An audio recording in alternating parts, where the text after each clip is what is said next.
Da da da! Here we are again, folks. Reading again from the Seeker's Journal. Hoping that you've been having a good time since our last entry. This is our new one.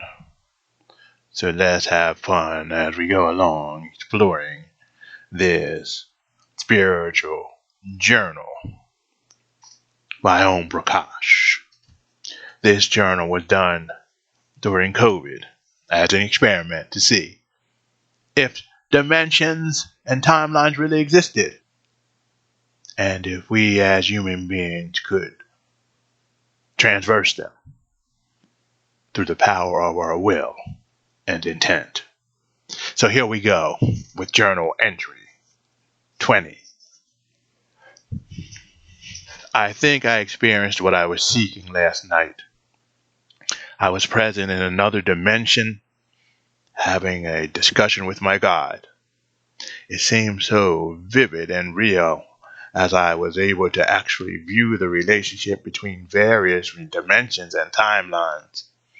We were talking about the way other dimensions and timelines worked, and how the two things differed. Dimensions are the place. Timelines are movements through the place. If you think of the dimension as a land, you could think of the timelines like a river flowing through that land. The timelines would be like branches flowing off of a river. A jump from one dimension to the next would be like being in the southeastern part of the U.S. and then suddenly finding oneself in New York City. The jump would be that big. Timeline shifts are more subtle. Dimensions are realities. Timelines are variations in the same reality, according to my guides. They also told me more about this subject. Dimensions and timelines can exist right beside each other without ever crossing or bumping into each other. We can think of them as separate entities, but they are not as independent as we think. Our life force, that which makes us both human and divine, is not just located in one dimension. It's located across all of them. What affects us in one dimension affects our souls in subtle ways in all dimensions. This can cause pain and suffering for every appearance of self, but it can also lead to liberating our soul from being trapped in the matrix of time and space.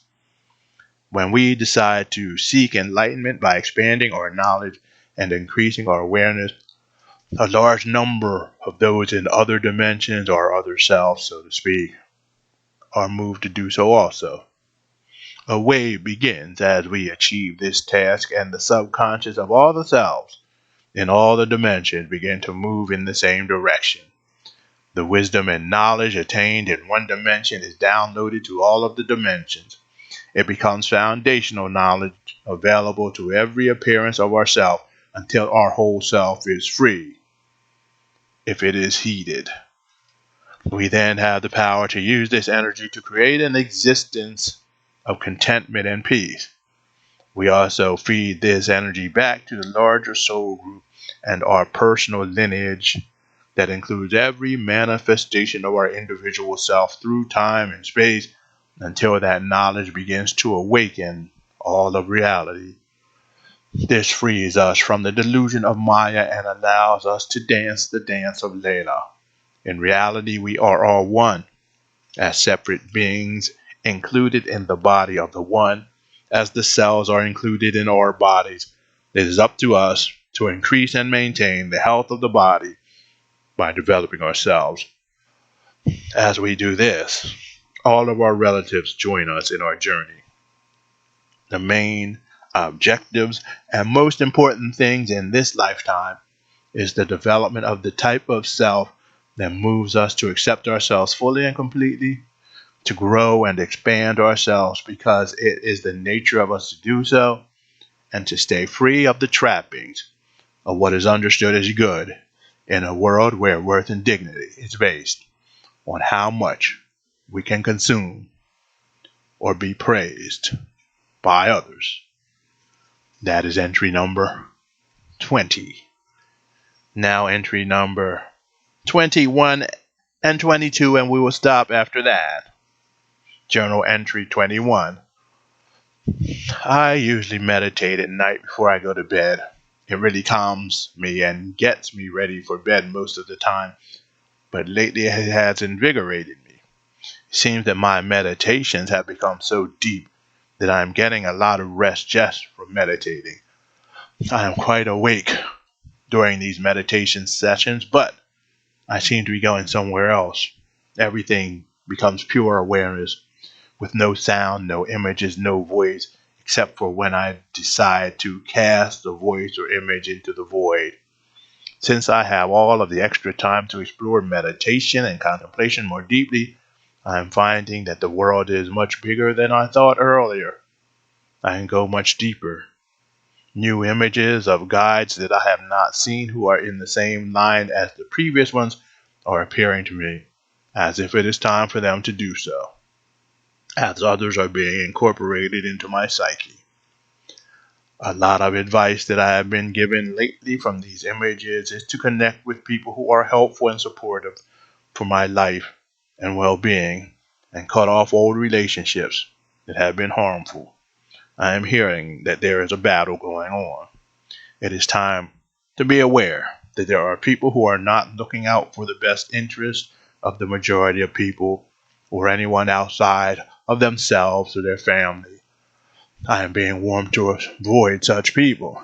I am being warned not to say too much, to disclose that much to such people, because they are a danger to the world and my own sense of well being. I am listening and am going to take heed to the voices of the new beings that I am actually seeing and speaking with in dreams and in the quiet places where I confer with my gods. The world is strange now. Things are falling apart. The blanket has been pulled back now, and we are allowed to see the hearts of the people around us and our leadership. Many of them do not look good at all. I guess what I'm learning now is wisdom.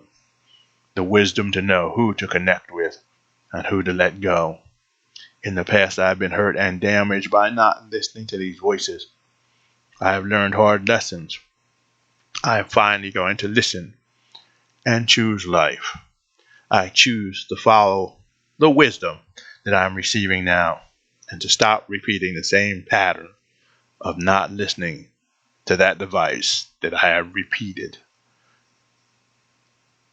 much too often.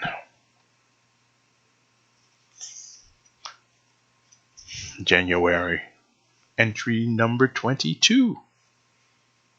I have nothing to report.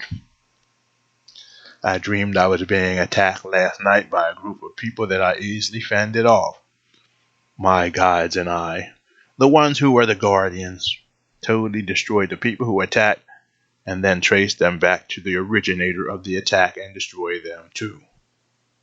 There was nothing really enlightening about the interaction. It was very informative when it comes to making the fact that there is a war going on clear. People are using xenophobia, transphobia, homophobia, religious bigotry, and racism, as well as psychological warfare and satanic ritual, in order to silence all that is good, and making a play for total domination of this world. Why? Because it's in their nature to do so. And that is the end of the reading for today. If this is the first time you're hearing us, please sign up, subscribe, and hit the bell. We'll be reading more from The Seeker's Journal, A Spiritual Journey by Om Prakash. To find out more about us, just hit the description below. Namaste. May your life be as beautiful as your thoughts.